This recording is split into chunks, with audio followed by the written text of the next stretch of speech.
எல்லோருக்கும் வணக்கம்.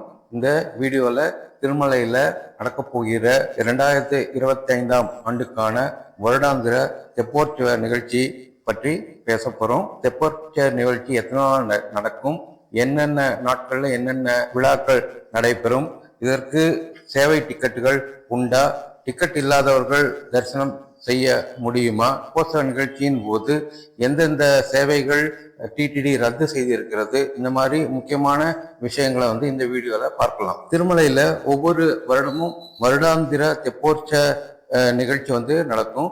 அதாவது கோயிலுக்கு பக்கத்தில் இருக்கக்கூடிய புஷ்கரணி தீர்த்தத்தில் இந்த தெப்போற்சவ விழா நடக்குது. ஒவ்வொரு வருடமும் தமிழ் பஞ்சாங்கம் படி மாசி மாசத்து பௌர்ணமிக்கு முன்னாலேயும் தெலுங்கு கேலண்டர் படி பங்குனி மாச பௌர்ணமிக்கு 5 நாட்களுக்கு முன்னாலேயும் இந்த சேவையானது நடைபெறுகிறது. இது 5 நாளைக்கு உண்டான தெப்போற்சவ நிகழ்ச்சி. இந்த தெப்போற்சவ நிகழ்ச்சி இரவு தினமும் 7 மணிக்கு இருந்து 8 மணி அல்லது 9 மணி வரைக்கும் இந்த நிகழ்ச்சி நடக்குது. அதன்படி இந்த வருடம் மாசி மாச பௌர்ணமிக்கு 5 நாட்களுக்கு முன்னதாக, அதாவது மார்ச் 9ஆம் தேதியிலிருந்து மார்ச் 13ஆம் தேதி வரை உண்டான 5 நாட்களுக்கு இந்த தெப்போற்சவ நிகழ்ச்சி நடைபெறுகிறது.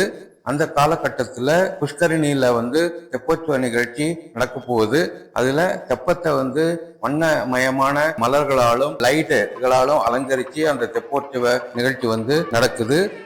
தெப்போற்சவத்தின் முதல் நாளான 9ஆம் தேதி ஏகாதசி அன்று ஸ்ரீ ராமச்சந்திரமூர்த்தி சீதா லக்ஷ்மண சமேத ஆஞ்சநேயருடன் திருக்குளத்தில் தெப்பத்தில் 3 முறை வலம் வருவாங்க.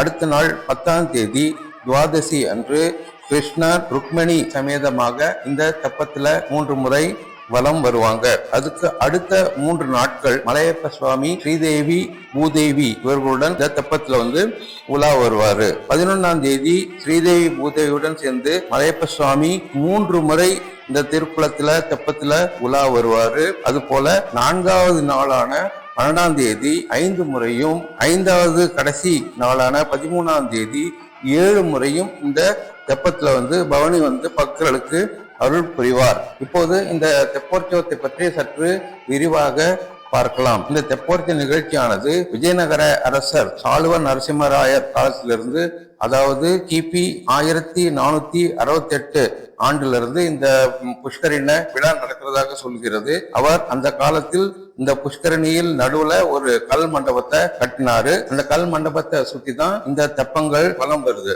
இந்த தெப்ப திருவிழாவுக்கான புக்கிங் எல்லாம் ஆல்ரெடி முடிஞ்சு போச்சு. டிசம்பர் மாதமே மார்ச் மாசத்துக்கு உண்டான இந்த தெப்போற்சவத்திற்கான டிக்கெட் கொடுத்துட்டாங்க. ஒரு நபருக்கு 500 ரூபாய் டிக்கெட்டு. அவர்கள் கேட் வழியாக அனுமதி கொடுப்பாங்க. அதாவது PE5 அப்படின்னு சொல்லக்கூடிய புஷ்கரணி ஈஸ்ட் கேட் நம்பர் 5ல அவங்களுக்கு முன்னுரிமை கொடுப்பாங்க.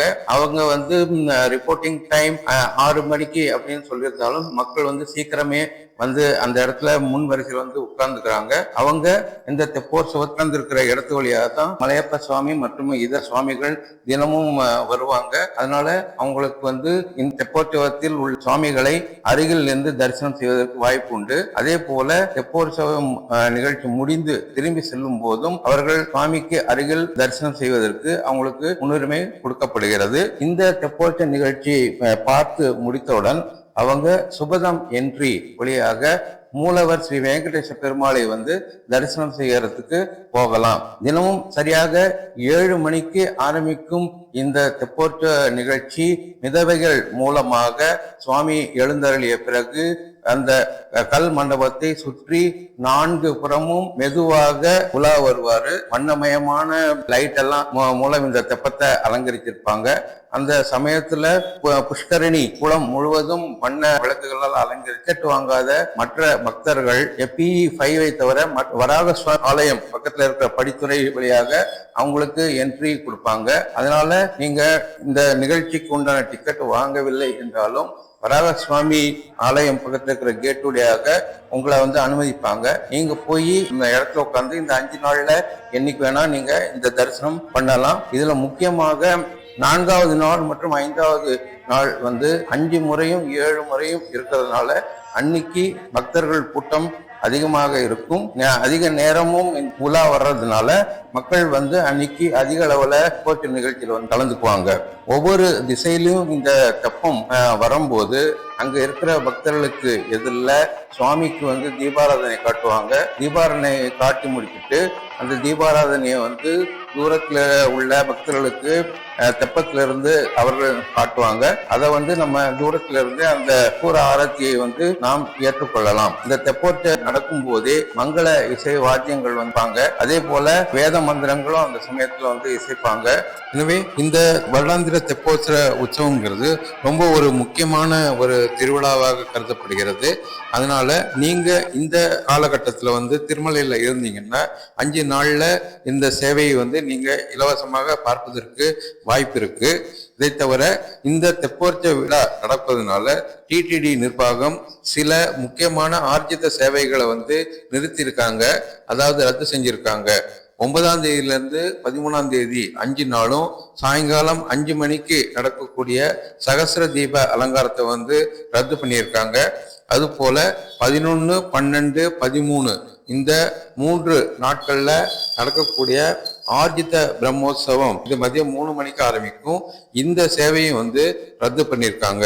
அதனால 9ஆம் தேதியிலிருந்து 13ஆம் தேதி வரைக்கும் இந்த சகஸ்ர தீப அலங்காரம் மற்றும் ஆர்ஜித பிரம்மோற்சவம் குறிப்பிட்ட நாட்கள்ல ரத்து பண்ணியிருக்காங்க. இந்த சேனல்ல இது மாதிரி திருப்பதி திருமலை சம்பந்தப்பட்ட அனைத்து விவரங்களையும் நாம கொடுத்துட்டு இருக்கோம்.